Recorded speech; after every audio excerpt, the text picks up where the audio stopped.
ദൈവ തിരുനാമത്തിന് സ്തോത്രം ചെയ്യുകയും സ്തുതിക്കുകയും ചെയ്യുന്നു. കർത്താവിൽ ധന്യരായ ദൈവമക്കളോട് ഒരിക്കൽ കൂടി ദൈവത്തിൻ്റെ വചനം പറയാൻ തരുന്ന ഈ അവസരത്തിനായിട്ട് ദൈവത്തിന് സ്തോത്രം ചെയ്യുന്നു. സസന്തോഷത്തോടെ നിങ്ങളെ തിരുവെഴുത്ത് ചൂണ്ടിക്കാണിച്ച് ആത്മീക ചിന്തകൾ പങ്കുവെക്കുന്നതിൽ എനിക്ക് അതിയായ സന്തോഷമേ ഉള്ളൂ. ഇന്ന് വീണ്ടും ദൈവസന്നിധിയിൽ നിന്ന് പ്രാപിച്ചൊരു ദൈവിക ദൂത് ലളിതമായി പറഞ്ഞ് ഒന്നിച്ച് പ്രാർത്ഥിപ്പാൻ കർത്താവിൽ ശരണപ്പെടുന്നു. അതിന് മുഖാന്തരമായി വചനം തന്നും ഈ അവസരങ്ങൾ ഒരുക്കി തന്നും വചനപ്രകാശനം തന്നും നമ്മെ ധന്യരാക്കുന്ന മഹാദൈവത്തിൻ്റെ തിരുമുമ്പിൽ നന്ദി നിറഞ്ഞ ഹൃദയത്തോടെ സ്തോത്രവും സ്തുതിയും മഹത്വവും പുകഴ്ചയും കരയറ്റിക്കൊണ്ട് ദൈവവചന കേൾവിക്ക് സന്നദ്ധരായിരിക്കുന്ന പ്രിയപ്പെട്ടവർക്ക് എല്ലാവിധ ആദരപൂർവമുള്ള വന്ദനം അറിയിച്ചുകൊണ്ട് ദൈവിക ചിന്തയിലേക്ക് നാം പ്രവേശിക്കുകയാണ്. ദാനിയേൽ പ്രവചനം 3-ാം അധ്യായം 29-ാമത്തെ വാക്യം ഞാൻ നിങ്ങളെ വായിച്ചു കേൾപ്പിക്കാം. ദാനിയേൽ പ്രവചനം 3-ാം അധ്യായം 29-ാമത്തെ വാക്യം.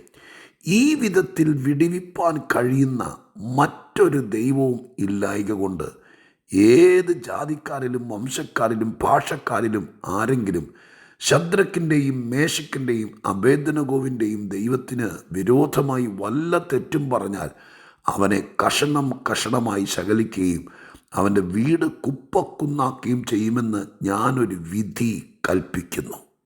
നെബൂഖദ്നേസർ രാജാവിൻ്റെ തീവ്രമായിരിക്കുന്ന ഒരു വിധിയാണ്.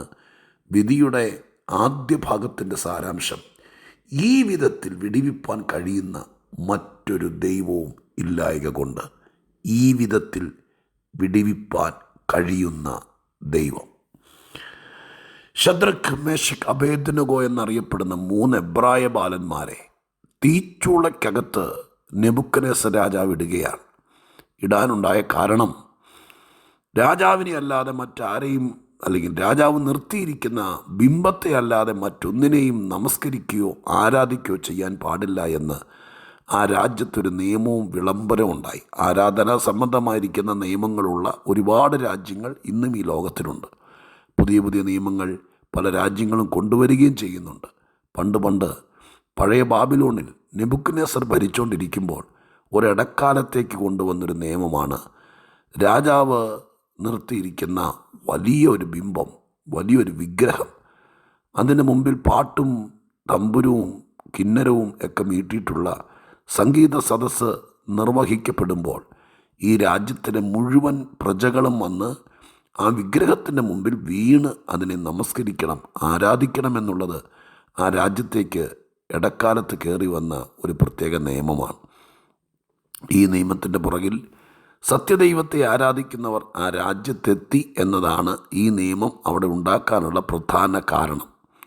ഞാനിതൊക്കെ ഓർക്കുമ്പോൾ ദൈവത്തിന് സ്തോത്രം ചെയ്യുകയാണ്. വളരെ വിരളയിലെണ്ണാവുന്ന ചുരുക്കം ചിലർ മാത്രമാണ് യഹോവയായ ദൈവത്തെ, അന്നേ കാലത്ത് സത്യദൈവത്തെ ആരാധിക്കാൻ വേണ്ടി ആ നാട്ടിൽ വെളിയിൽ നിന്നെത്തിയത്. അതിൽ തന്നെ നിയമം സൂക്ഷിച്ച് ദൈവത്തെ അല്ലാതെ മറ്റാരെയും ആരാധിക്കില്ലെന്ന് ശഠിച്ച് തീരുമാനിച്ചിരിക്കുന്നത് 3-4 പേര് മാത്രമേ ഉള്ളൂ നമ്മുടെ അറിവനുസരിച്ച്. അപ്പം ഈ 3-4 പേർക്ക് വേണ്ടി ആ രാജ്യത്തിൻ്റെ നിയമങ്ങൾ, അത് നെഗറ്റീവോ പോസിറ്റീവോ എന്തുമാകട്ടെ, ലക്ഷക്കണക്കിന് കോടിക്കണക്കിന് ആളുകൾ പാർക്കുന്ന ബൃഹത്തായിരിക്കുന്ന സാമ്രാജ്യത്തിലെ 3-4 ആളുകൾക്ക് വേണ്ടി നിയമങ്ങളൊക്കെ മാറ്റി പുതിയൊരു ആരാധന രീതിയൊക്കെ അവിടെ കൊണ്ടുവരണമെങ്കിൽ ഇവരുടെ ശക്തി, ഇവരുടെ ദൈവാരാധനയെ ആ രാജ്യത്തിൻ്റെ അന്ധകാര ശക്തികൾ എത്ര കണ്ട് ഭയപ്പെടുന്നു എന്ന് നിങ്ങൾക്ക് ചിന്തിക്കാമോ?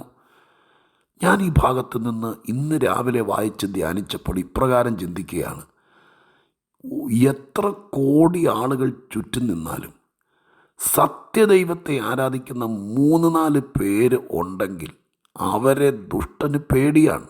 അതുകൊണ്ടാണല്ലോ ഇങ്ങനെ നിയമങ്ങളെ കൊണ്ടുവരുന്നത്. ഇവരിപ്പോൾ എന്നാ ചെയ്യാനാ? ഒന്നും ചെയ്യാൻ. അവർ പാടുവോ, കൊട്ടുവോ, തമ്പേറടിക്കുവോ, മുട്ടയിൽ നിൽക്കുവോ, മൈക്ക് വെച്ച് കെട്ടുവോ, പ്രാർത്ഥിക്കുവോ, എന്തെങ്കിലും ചെയ്തോട്ടെ, നമുക്കെന്നാ നട്ടം, നമുക്കൊന്നും നഷ്ടപ്പെടാനില്ല എന്ന് കൂളായി ചിന്തിക്കാൻ തൻ്റെ ഇടം ഈ പിശാചിനും കൂട്ടർക്കും ഉണ്ടോ? അല്ല, ഞാൻ ചോദിക്കാം, നിങ്ങളൊന്ന് ഇരുത്തി ചിന്തിച്ച്. ഇവർ പാവങ്ങൾ എങ്ങാണെന്നും വന്ന് ഒരു വായും മിരിച്ച് മുട്ടയിരുന്ന് പാട്ട് പാടുന്നു. ഒരു പാട്ട് പാടുമ്പോൾ ഇച്ചിരി ഒച്ച കൂടുന്നു.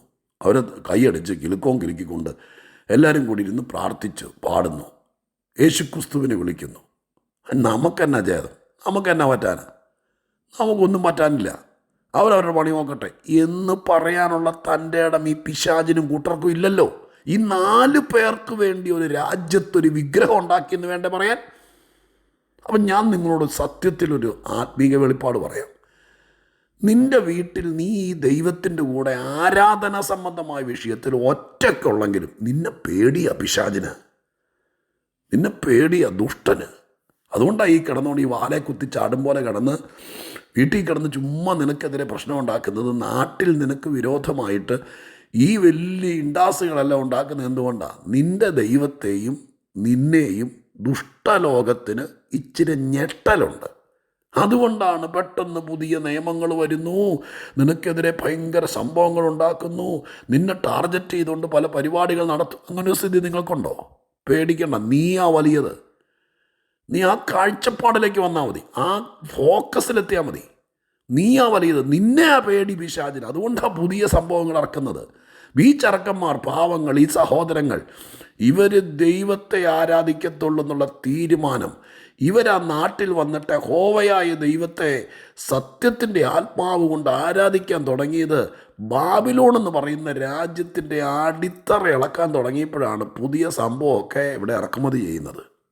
കർത്താവിന് സ്തോത്രം. ഇന്ന് വരെ ഇല്ലാത്ത ചില പ്രശ്നങ്ങൾ നിന്നെ ചൊല്ലിയാണ് ഉണ്ടാകുന്നതെങ്കിൽ എത്ര ഭാഗ്യ ദൈവമക്കളെ, നമ്മൾ ആരാണ്? എനിവേ, എന്താണെങ്കിലും ഇവർ തീരുമാനിച്ചു രാജാവ് നിർത്തുന്ന വിഗ്രഹത്തെ ആരാധിക്കുകയില്ല. 150 പ്രാവശ്യം ഞാൻ ഈ ഭാഗമൊക്കെ പല പ്രസംഗത്തിൽ പറഞ്ഞിട്ടുണ്ട്. പക്ഷെ ഓരോ പ്രാവശ്യം പറയുമ്പോൾ തെളിനീര് പോലെ കാര്യങ്ങൾ വെളിപ്പെട്ട് വരുന്നത് പറയാതിരിക്കുന്ന എങ്ങനെയാ? ഇവർ ആരാധിക്കുകയില്ല വിഗ്രഹത്തെ. ചുരുക്കി പറയാം, ഇവരെ പിടിച്ചു കെട്ടിക്കൊണ്ടുവന്ന് തീച്ചൂള 7 മടങ്ങ് വർദ്ധിപ്പിച്ചു. പതിവിലും എന്നപ്പോൾ ഇത് പതിവ് പരിപാടിയാണ്. അവിടെ ചിലരെ തീക്കകത്തിട്ട് കൊല്ലുന്നത് ഒരു സ്ഥിരം പരിപാടി. അത് കണ്ട് ആസ്വദിക്കുന്നത്, അത് വാർത്തയാക്കുന്നത് ആ നാട്ടിലെ ചില കിങ്കരന്മാരുടെ ഒരു സ്ഥിരം പരിപാടിയാണ്. പതിവിനേക്കാൾ 7 മടങ്ങെന്ന് പറഞ്ഞാൽ ഇത് പതിവായിട്ട് കത്തുന്ന ചൂളയാണല്ലോ. ഒരുപാട് പേരെ കൊന്ന ചൂളയാണല്ലോ. ഒത്തിരി പേരെ ഉരുക്കിയ ചൂളയാണല്ലോ. പക്ഷെ ദൈവത്തിൻ്റെ പക്ഷത്ത് നിൽക്കുന്നവനെ ഉരുക്കാൻ, അവൻ്റെ അസ്ഥി കത്തിക്കാൻ ഈ ചൂളയ്ക്ക് ആംബിയർ ഇല്ലെന്ന് വേണം. ഇന്ന് രാവിലെ ഞാൻ ഈ കർത്തൃദിവസം, ആരാധിക്കാൻ പോകുന്ന ദിവസം, എൻ്റെ ദൈവത്തെ ദൈവമക്കളുടെ കൂടെ സന്തോഷിച്ച് തുള്ളിച്ചാടി സ്തുതിക്കാൻ പോകുന്ന ദിവസം എൻ്റെ ഹൃദയത്തിൽ കിട്ടിയ ദൈവിക ദൂതി ഞാൻ പറയുക. എല്ലാവരെയും ഉരുക്കിയ, ഓരോരുത്തരുടെ മജ്ജ വറ്റിച്ച, തലയോട്ടി പൊട്ടിച്ച ഈ തീച്ചൂളയ്ക്ക് സത്യദൈവത്തെ സേവിക്കുന്ന നിൻ്റെ തലയോട്ടി പൊട്ടിക്കാൻ പറ്റില്ല. എന്താണെങ്കിലും തീച്ചൂളക്കകത്ത് ദൈവപുത്രൻ ഇറങ്ങി വന്നു. തീയുടെ മണം പോലും ഏക്കാതെ അവരെ പുറത്തു കൊണ്ടുവന്നു. അപ്പോൾ ഈ രാജാവ് പറഞ്ഞൊരു വാക്കാണ് ഇന്ന് പ്രധാനമായി ഞാൻ ഒറ്റ വാചകം കൊണ്ട് പറഞ്ഞ് നിർത്തി പ്രാർത്ഥിക്കും. ശ്രദ്ധിച്ച് കേട്ടോളണം. ആ രാജാവ് പറഞ്ഞ വാക്കാണ്. എന്താ പറഞ്ഞത്? ആ വാക്കം, ഈ വിധത്തിൽ വിടിവിപ്പാൻ കഴിയുന്നൊരു ദൈവം വേറെയില്ല. ഈ വിധത്തിൽ വിടിവിപ്പാൻ കഴിയുന്നൊരു ദൈവം. അപ്പോൾ അതിൽ നിന്ന് ഞാൻ മനസ്സിലാക്കിയ എന്താണെന്നറിയാമോ? നമ്മുടെ ദൈവത്തിനൊരു ശൈലിയുണ്ട്. ഈ വിധത്തിൽ എന്ന് പറഞ്ഞാൽ അതൊരു പാറ്റേൺ അല്ലേ? ദൈവത്തിൻ്റെ വിടുതലിൻ്റെ വിധങ്ങൾ, എങ്ങനെയാണ് ദൈവം ഒരു മനുഷ്യനെ വിടുവിക്കുന്നത്? ഏത് വിധത്തിലാണ് ദൈവത്തിൻ്റെ വിടുതൽ? രാജാവിന് പെട്ടെന്ന് പിടികിട്ടി. ഇങ്ങനെ വിടുവിക്കുന്ന, ഈ വിധത്തിൽ വിടുവിക്കുന്ന, ഈ ശൈലി ഉപയോഗിക്കുന്ന, ഈ രീതി ഉപയോഗിക്കുന്നൊരു ദൈവം വേറെയില്ല. അയ്യോ, നമ്മുടെ നാട്ടിൽ ഇന്നലകളിൽ കണ്ടിട്ടുണ്ട്. ചില കള്ളന്മാർക്ക് സ്ഥിരം ശൈലിയുണ്ട്. കുറച്ച് നാളുകൾക്ക് മുമ്പ് കേരളത്തിലൊക്കെ വന്ന പേര് ഞാൻ വിട്ടുപോയി, പ്രസിദ്ധനായ കള്ളൻ. ആ കള്ളൻ്റെ സ്ഥിരം ശൈലിയുണ്ട്. ആ രീതിയിലേ അവൻ മോഷ്ടിക്കത്തുള്ളൂ. ചില മർഡന്മാർ, റിപ്പർ എന്നൊക്കെ പറഞ്ഞ് കേട്ടിട്ടില്ലേ? അവരുടെ സ്ഥിരം കൊലപാതകം നടത്തുന്നതിന് രീതിയുണ്ട്. ചുറ്റിയേക്ക് നെറ്റിക്കടിച്ചേ കൊല്ലത്തുള്ളൂ എന്നൊക്കെ സ്ഥിരം ശരി. ചില ആൾക്കാർ ചിലരെ കൊല്ലുന്നതിന്, ചില കള്ളന്മാർ മോഷ്ടിക്കുന്നതിന്, ഇങ്ങനെ ഓരോരുത്തർക്കും ഓരോ സ്ഥിരം ശൈലിയുണ്ട്. ആ രീതിയിലാണ് അവർ ഓപ്പറേഷൻ നടക്കുന്നത്. എന്നതുപോലെ നമ്മൾ സേവിക്കുന്ന ദൈവത്തിന്, ഇനി നെബൂഖദ്നേസറിനെയൊക്കെ പിള്ളേരൊക്കെ വിട്ടാരെ, നിങ്ങളോടുള്ള എൻ്റെ ദൈവത്തിൻ്റെ ആലോചന പറയാം. നമ്മൾ ഇത് മനസ്സിലാക്കിയിരിക്കണം. നമുക്കൊരു വിഷയം വന്നാൽ നമ്മെ ദൈവം വിടുവിക്കുന്നതിന് ഒരു ശൈലിയുണ്ട്, ഒരു രീതിയുണ്ട്. അത് നമുക്ക് മനസ്സിലാക്കിയിട്ടില്ലെങ്കിൽ നമ്മൾ കിടന്ന് വെപ്രാടി, അയ്യോ ദൈവം മറന്നോ, ദൈവം കണ്ടില്ലേ, എന്നാ പാസ്റ്ററേ ഇങ്ങനെ നടക്കുന്നേ. നിനക്ക് ദൈവത്തിൻ്റെ രീതി അറിയാൻ വയ്യ. എന്താണ് ഇവിടുത്തെ രീതി? ഒത്തിരി പറയാനുണ്ട്. ഒന്നോ രണ്ടോ കാര്യം പറഞ്ഞ് നിർത്താം. ഒന്ന്, ഈ തീച്ചൂളയ്ക്കകത്തിട്ടപ്പോഴൊന്നും നെബൂഖദ്നേസർ സ്വപ്നത്തിൽ വിചാരിച്ചില്ല ഇവർക്ക് വേണ്ടി ഇങ്ങനെ ദൈവം ഇറങ്ങി വരുമെന്ന്. ആദ്യം ഒന്നും ദൈവം മിണ്ടിയേല.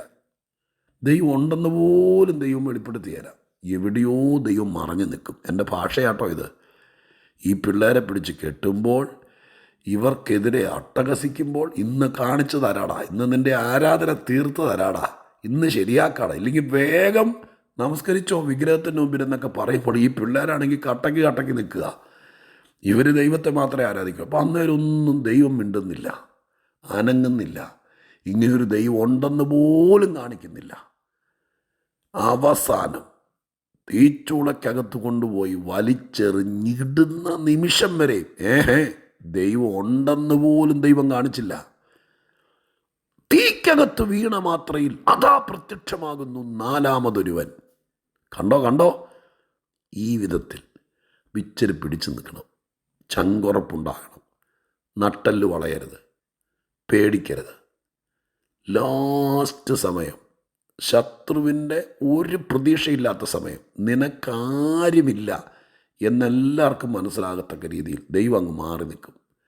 ലാസ്റ്റ് മിനിറ്റിൽ കഴുകൻ പറന്നിറങ്ങുന്നത് പോലെ പറന്നിറങ്ങിയിട്ട് കുഞ്ഞുങ്ങളെ ചിറകിൽ വഹിച്ച് പൊക്കിക്കൊണ്ടു പോകുന്ന ഞാൻ കേട്ടിട്ടുണ്ട്. അതുപോലെ നിന്നെ പുഷ്പം പോലെ പുറത്തെടുക്കും.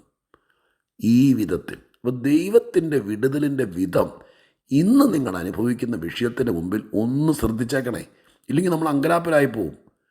നീ പറയണം, നീ എന്നാ ചലച്ചാലും എൻ്റെ ദൈവത്തിനൊരു ശൈലിയുണ്ട്. ആ സമയത്ത് അവൻ്റെ ശൈലി പുറത്തെടുക്കും. അതോടെ നിൻ്റെ വലിയ സൂക്കിടക്കങ്ങ് തീരും.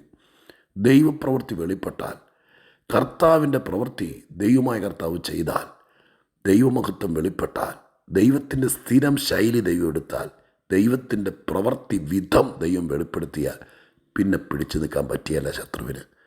അതുകൊണ്ട് നമുക്ക് ആശ്വസിക്കാം, ബലപ്പെടാം, കൃപയിൽ നിറയാം. എന്നിട്ട് ദൈവത്തോട് പറയാം, അപ്പാ, അങ്ങ് ശദ്രക്കനെ മേശക്കനെയൊക്കെ വിടിവിച്ച വിധമില്ലേ, നെബൂഖദ്നേസർ ആശ്ചര്യപ്പെട്ട വിധമില്ലേ, അതുപോലെ എൻ്റെ പിള്ളേരെയും എന്നെയും എൻ്റെ കുടുംബത്തെയും എൻ്റെ അപ്പച്ചൻ പിടി. ഞാൻ അത്രയും നേരം സഹിഷ്ണുതയോടെ ഇരുന്നോളാം, സഹിച്ചോളാം.